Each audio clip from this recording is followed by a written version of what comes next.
Welcome to Forged in the Fires podcast with Fireman Rob.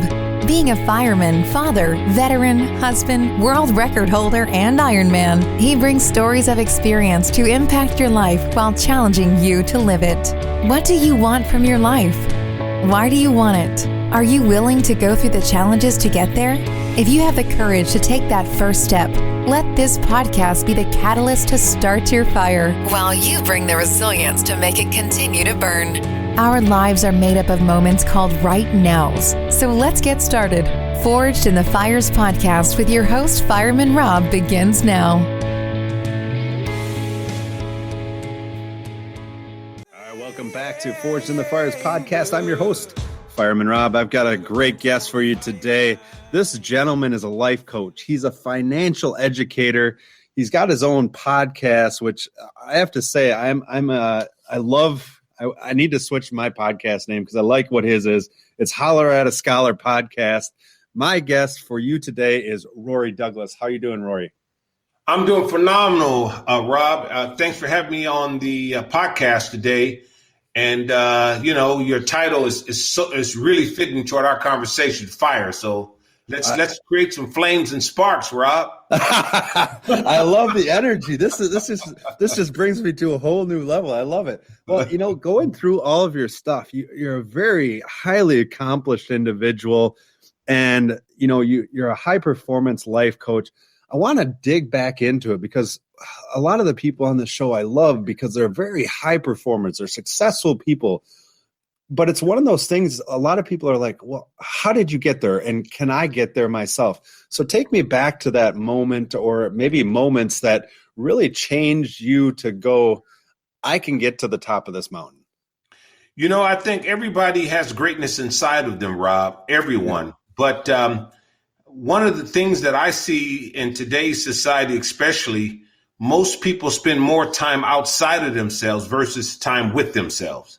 I love that. My beginning was not really a great beginning. In the beginning of as a child, I was most likely not to succeed in school. Most likely not to succeed in school. Wow. I was kicked out of every elementary school, every high school, and I was labeled, when I say labeled, I was labeled a troubled youth. Coming up in a pretty large family, father passing at a young age. My mom is my mentor. She worked 3 jobs to take care of myself, my brother, and my sister. And I was suffering from a disability. It was called dyslexia, where I read things backwards. So even though I was in school and I can listen to the teacher actually talk about the assignment, and I can actually articulate and remember the assignment. However, when it came down to open book or test, I scrammed because I was reading things backwards. So I would throw a chair or disrupt the class. That's the reason why I got kicked out of all those schools. So it wasn't until one day when my mom and myself was driving down the road. We were in a hurry she was in a hurry going somewhere. And she insists that I read the instructions. And she really insists. And I tried to read the instructions, but I was reading things backwards and she knew something was wrong. So then she took me to the school, to the principal and the counselor, had some tests, and they found out that I was pretty much suffering from something that was called dyslexia.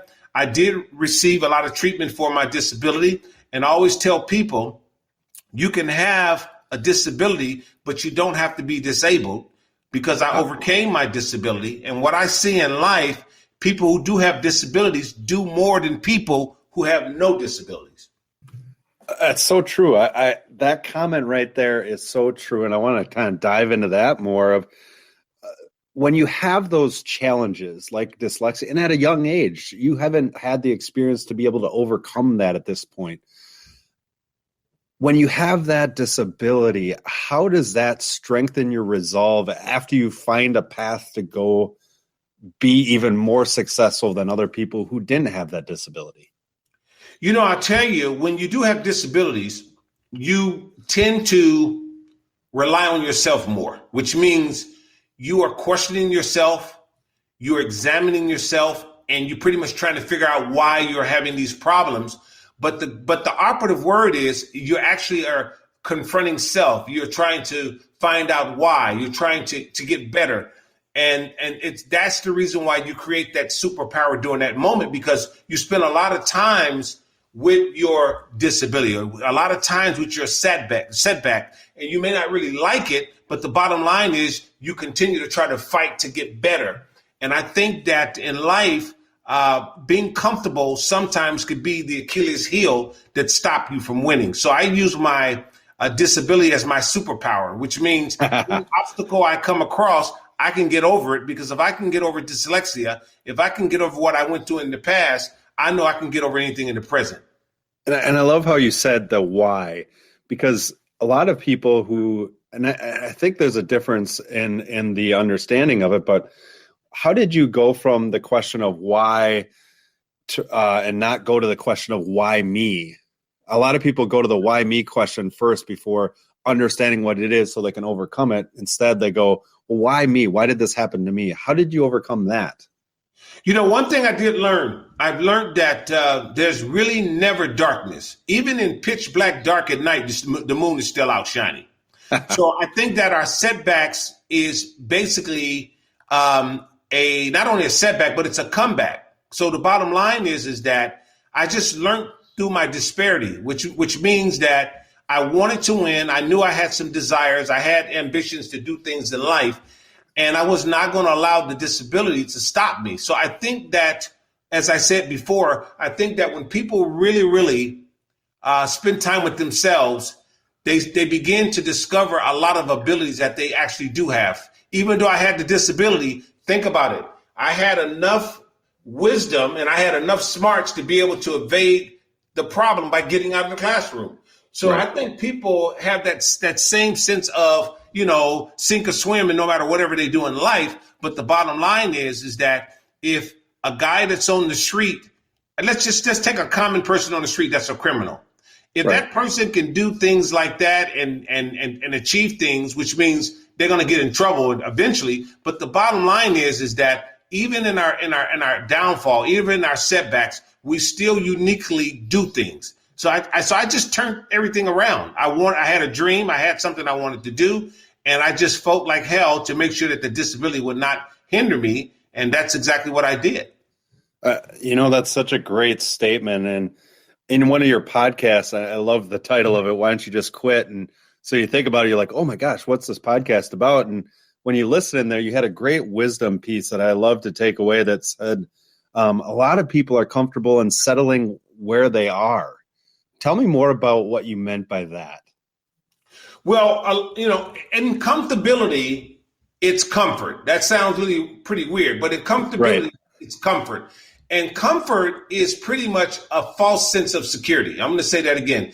Comfort is a false sense of security because as human beings, Rob, we are designed to do more, get more, accomplish more. But when we get comfortable, then that is the number one thing that sets us back. That's the reason why what we see in life, the average college student, Rob, changes their major 4 times, which means we create this mentality of start and stop, start and stop. And what happens to people as they go along in life, you find that they'll start something, they can't stay focused, they get comfortable, and they stop. Start and stop, start and stop. So the bottom line is that if you really, really want to reach it to the top and to your full potential, in other words, being the best version of yourself, you got to be willing on stepping out of the comfort zone, and you have to be willing on coming into who you are. Because like I said earlier, everyone has greatness inside of them. But the bottom line is that if you spend more time outside of yourself looking at someone else's success, someone else's accomplishments, you have very little time with yourself, and you really don't even discover yourself. And that's what happens with most people. We go to school based on outside influences. Well, I think you'll be good as a doctor. And that's the reason why the average college student changed their major at least 4 times. But the same disease followed them all throughout their lives. Start and stop, start and stop, start and stop. And that's what happens to most of us. See, if people aren't excited about having you as their life coach yet, I don't know what else we can do, but you need to go to rorydouglas.net. You can find out more about Rory. Now, diving into, this is another great quote that you had, winning is a habit, losing is a habit too. When you talk about starting and stopping, there's a lot of people that as soon as they get stopped in that dream, they don't want to continue on reaching for that bigger goal. What would you tell them from your experience? What would you tell them is that ability to get over that hurdle? Well, the reason we stop is because we bite off too much. You see, the problem is that all of us want to achieve certain things. And I always tell people your dreams are not a figment of your imagination, I'm just showing you glimpses of your future. So you got to really, really develop what I call a puzzle mentality.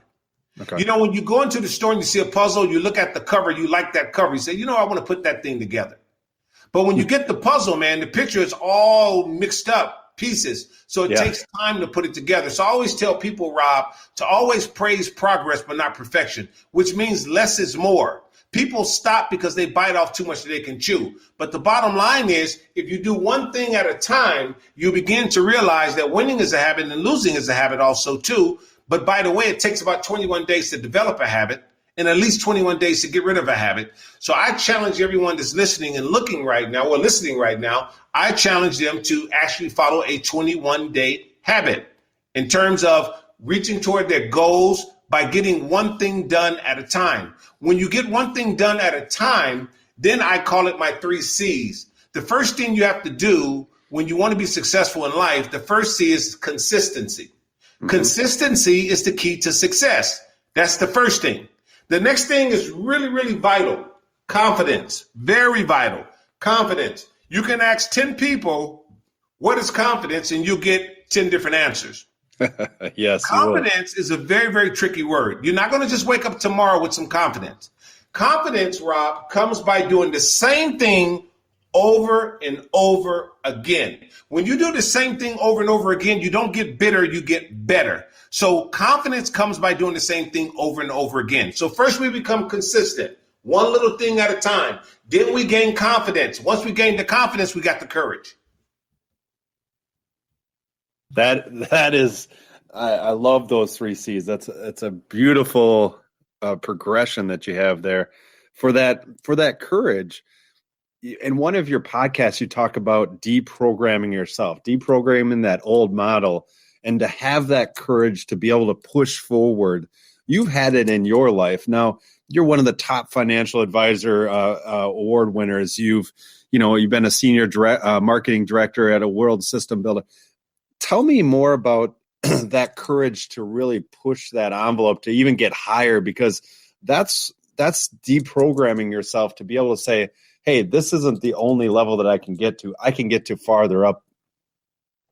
You know, I'll tell you this also, too, that I don't waver, that spirituality has a lot to do also, too, with my development.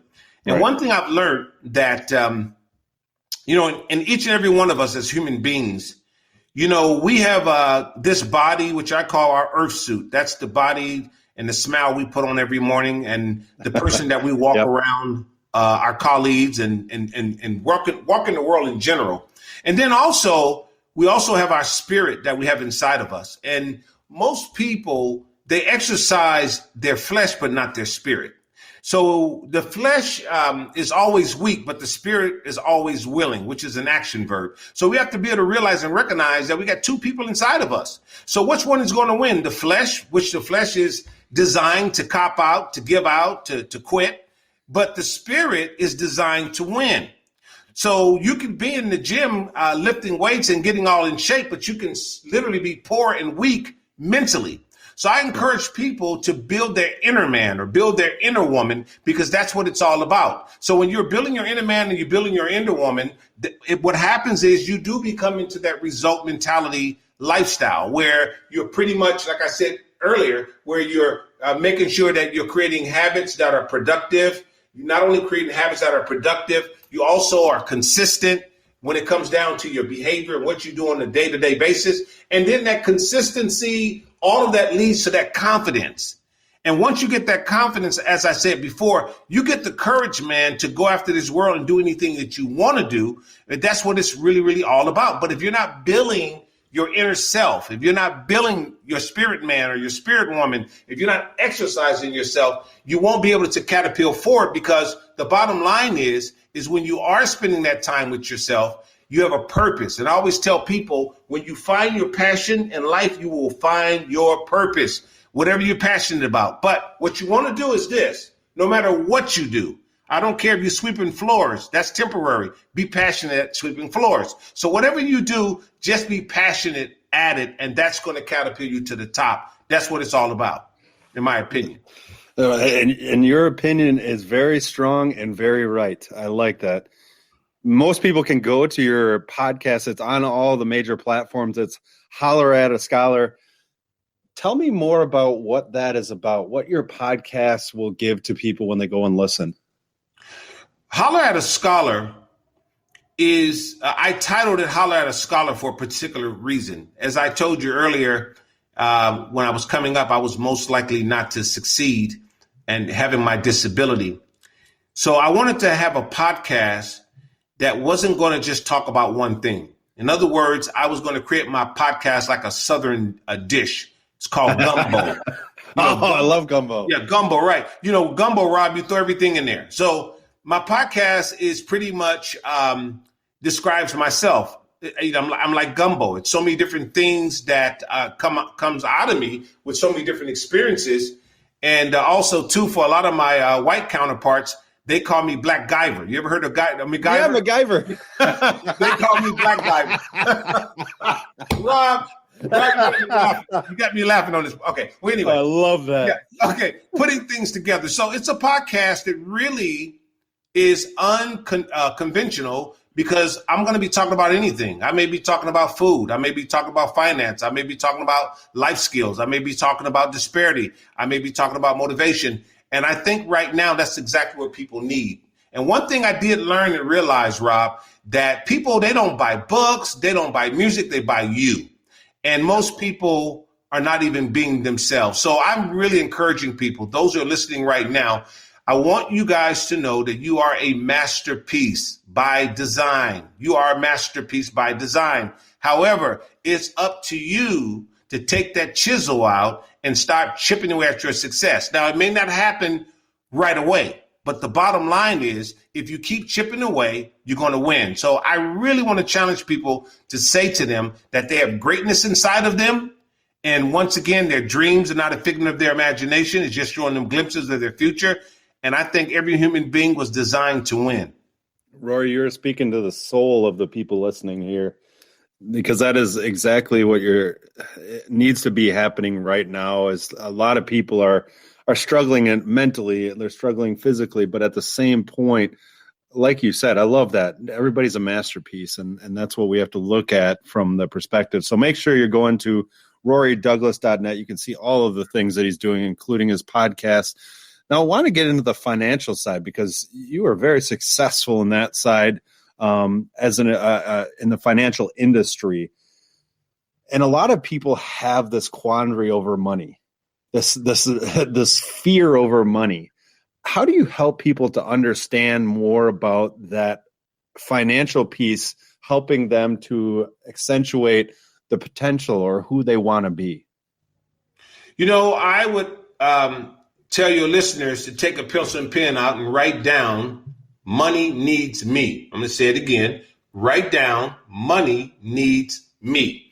You can take $1,000, Rob, and put it on a table. And that $1,000 will stay there for a whole year if you don't touch it. So it takes a person to pick it up and use it. So money actually needs us. Now, right now, in America, the average American is about 1 to 2 paychecks away from being homeless. And 1 in 3 Americans carry credit card debt.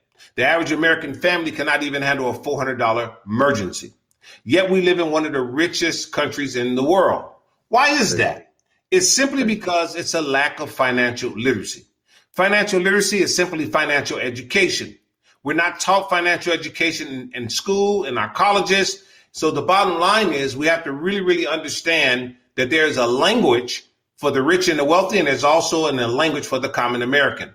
Now, once you learn the language of the rich and the wealthy, you'll have money for a lifetime and not a lunchtime.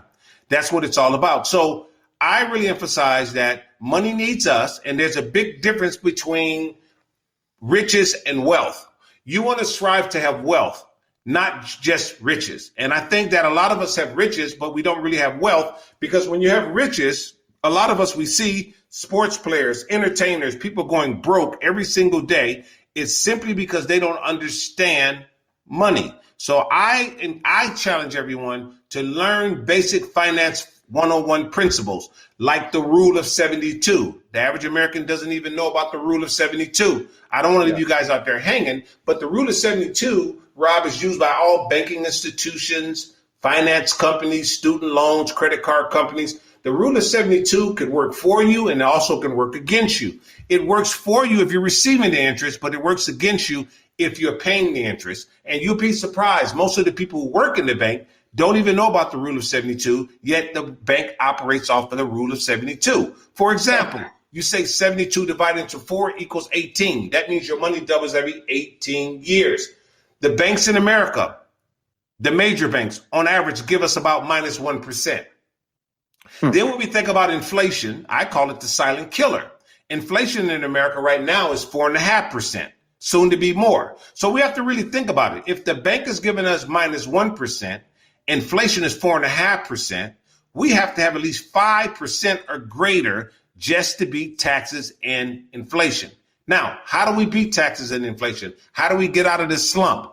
It's called compounding interest. So everything is about education, Rob. I think once we educate ourselves, we'll begin to realize that we live in one of the richest countries in the world, but we don't understand the money game. That's the reason why most people fall by the wayside.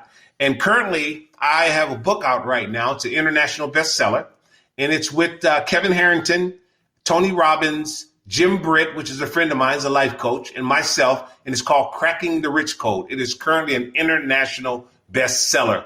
In that book, it's going to talk about a lot of these things with a host of entrepreneurs that'll help people. But financial literacy is a must in America right now. We don't have a money problem because we have a literacy problem.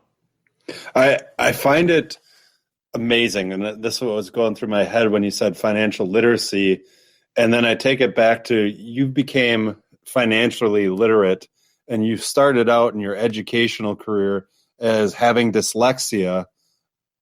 That to me is such an amazing combination when you think about it, that your success came in something that you were having challenge at in the beginning. So being able to understand that was amazing to me. I was like, wow, it's an awesome kind of correlation between the two. Talk to me more about when you have another book too called Artificial Intelligence. Talk to me more about that book as well.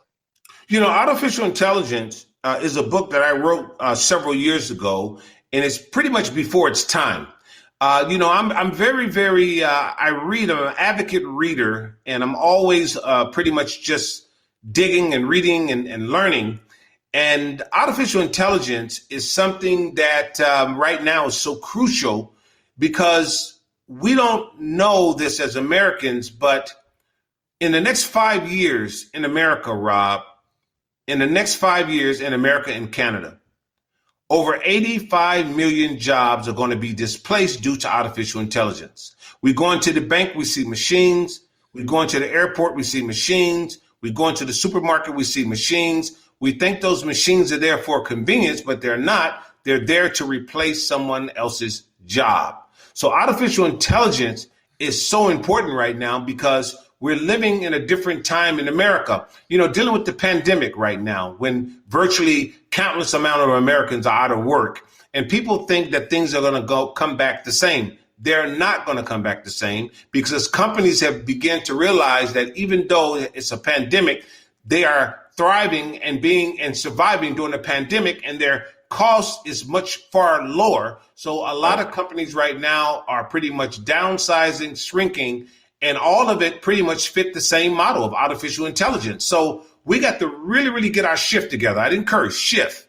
We got to get our shift together and understand that artificial intelligence is here in America and throughout Canada. And we have to really, really start teaching our kids and our families that if you have a smartphone, you're not really that smart if you're not using it to create business. You're not really that smart if you're not using it as a network. So I think that right now we got to really, really grab a hold of artificial intelligence. And that's a whole nother story. I was just talking about the financial world, but now we're dealing with artificial intelligence. Financial literacy and artificial intelligence, I think, should be the pet peeve that's in every family's menu. Artificial intelligence and financial education. I completely agree. And it's kind of circling back to that importance of being able to have that person, that coach, because you talk about how, a lot of people will ask you, like, what is a life coach? What is a performance coach? Tell me more about what you do for people when you're a life coach, because that's something that I think people look at and they go, well, I don't need that. Why do they need that? The people who say they don't need that are the people who are, in most cases, denying themselves. It's like a person having a drug problem. You say, hey, you need to get some help. I don't need that. I can do it myself. So that right there is just a sign of immaturity. Every coach needs a coach. Everybody knows that. You'll never have a championship team without a Phil Jackson. So Every coach needs a coach. Now, I'll tell you this, even myself, I need a coach. But when it comes down to me as being a life coach, I don't coach people unless they're willing on being themselves. Mm-hmm. Because if you're not going to be yourself, I can't build you if I don't know you. Right. So I'm the type of coach, I want to know exactly right away off the bat, what do you feel that's stopping you? What vices do you have? What bad habits do you have? Because those are the things we're going to start working on first. Right. So, I'm the type of coach, I believe that I can't build you if I don't know you. And in today's time, most people are being something other than themselves. So when I coach, I show people not only how to discover themselves, also be themselves. Right. And in one of your podcasts, you were talking about, this is the kind of that great correlation of being yourself, but also stretch your vision. When you talked about it in your podcast, I really correlated that to what you're talking about when you're talking about being able to help people to see who they are, as well as what their potential is. Tell me more about what you meant by stretch your vision. That's a great question. I'll tell you this, Rob. I personally believe everyone knows what their dream is. I'll give you an example. I'll sit down and I'll be coaching someone and I'll ask them about their life, and they will basically say, well, I'm doing this. I have a job. I have a career. I'm not happy. I'm fulfilled. Right. But the same person, if I ask them, hey, Bob, Sally, let me ask you a question. If you could be doing whatever you want to do right now in life, whatever you want to do, if you could do it right now, what would you be doing? They come alive. Man, I would be a humanitarian. I would travel the world. I would be doing this. I would do business. Everybody knows their dream. But the difference is, do you believe it? Right. That's the difference. And that's where stretching your vision come in. You need a coach. You need somebody that's going to come in to stretch your vision, to show you that your dream is achievable, to show you that you can do it. That's what a coach is all about. And vision is so important. I always tell people there's a big difference, Rob, between a dream and a vision. Dreams don't always come true, but vision is true. In other words, if you see something, you can actually bring it into fruition. You can carry it out. But Right. The bottom line is you got to have the belief, the faith, and the discipline to do so. That's the reason why having a coach is so important. You need somebody that will identify that greatness that's inside of you and help you discover it. And not only help you discover it, give you some essential tools to use to be able to achieve it. So vision is so important. So you have to stretch your vision. That's what it's all about. If you're not challenged, if you're not growing, you're not really stretching your vision. Most people are comfortable. Most people strive to be comfortable. It's funny, even in my business, in the financial world, everyone is thinking about retiring. And what I find is people work all their lives, something I call 40-40-40. The average American works about 40 hours a week, works for 40 years, and then they try to retire with 40% of their income. And most retire, and when they retire, most pretty much pass away because Right. you wasn't designed not to do anything. You was designed to develop, to achieve, and to do things of that sort. But most, like I said before, most are actually getting along just to go along. They're not really doing what they truly love. That's why it's important that you find your passion, and then you have your purpose. So vision to me is so important. And you won't really be able to get some precise, solid vision if you spend so much time outside of yourself, which means you're not really meditating. You're not really taking time out to really see and discover you.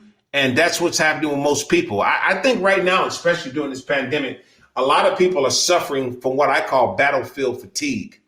In other words, when you deal with so much disparity, after a while, you're like a soldier out there on the field, a soldier out there on the battlefield. Sometimes he's not getting sleep. He's at war every day. So after a while, you start hallucinating. And I think most people are walking around hallucinating. They have battlefield fatigue. They got to really get the crap out of their mind. So I'm encouraging people to take a mental enema. Get the crap out of your mind. Take a step back and relax.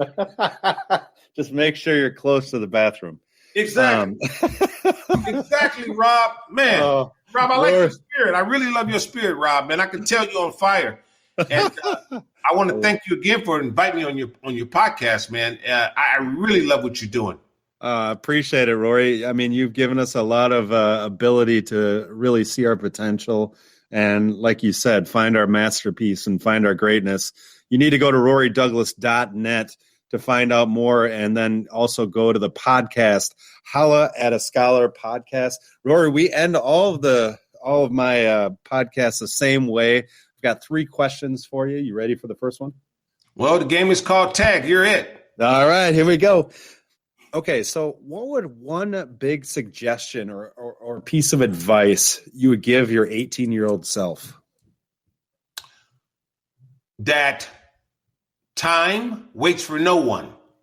Time is never off time. Time is never late. And procrastination is the thief of time. And one of the most expensive places on the universe is the graveyard. There's more buried dreams there, more buried ideals there. So the bottom line is make sure you make good use of your time. Wow. That was a great answer. Wow. Amazing. So here's the second one. So a lot of people are going through the challenging times, hard times right now. What would 2 daily habits, and they can do it in the morning or in the evening, that you would suggest that they incorporate into their lives to start living forward? AH, attitude, hobby. Attitude, hobby. Your attitude is going to determine your altitude. And your hobby is something that you can do. I don't care if you can bake cookies. I don't care, whatever it may be. Take that little hobby and turn it into a stream of income and have fun with it. And also, too, last but least, make sure you be thankful for the little things and don't allow the things that you don't have to rob you from your happiness and your peace, and as well as your attitude. There you go. These are words of wisdom from Rory. I love these. This last one's gonna be fun. I'm really curious as to who you're gonna pick. So if you could pick 3 people to have coffee with at a firehouse table, they can be deceased or alive. So at a firehouse table, anything that you can ask any question and it has to be answered. Who would it be and why?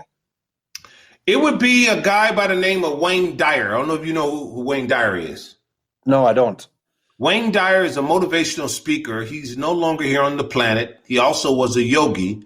And this guy is so incredible because he was a motivator that actually incorporated spirituality along with basic practical principles when it comes down to life coaching.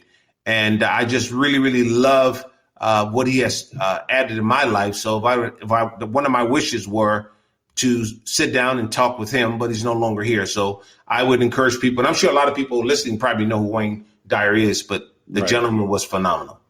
I love it. You get 2 more. You get 2 more people at the table. Who else would you pick? Whoa, 2 more people at the table. 2 more. Martin Luther King Jr. There you go. That's one I would love to sit down to the table with because I love the fact that he knew that it wasn't about black and white. It was about wrong and right. And that's the bottom line. Oh, I love that. And then also, too, the last one would be Confucius, because I want to draw from the wisdom. And I think wisdom is the key to life, because Solomon was one of the most wise men in the world. And when he had the ability to ask the Creator for anything, he didn't choose money, he didn't choose possessions, he chose wisdom. So I think wisdom is more important than anything in life. So I choose wisdom over money anytime. Rory, this has been a fantastic interview. I appreciate you coming on the show today. You need to go to rorydouglas.net to find out more. Rory, thanks again. Man, thank you, Rob. And I want to challenge the listeners to actually even support you even more.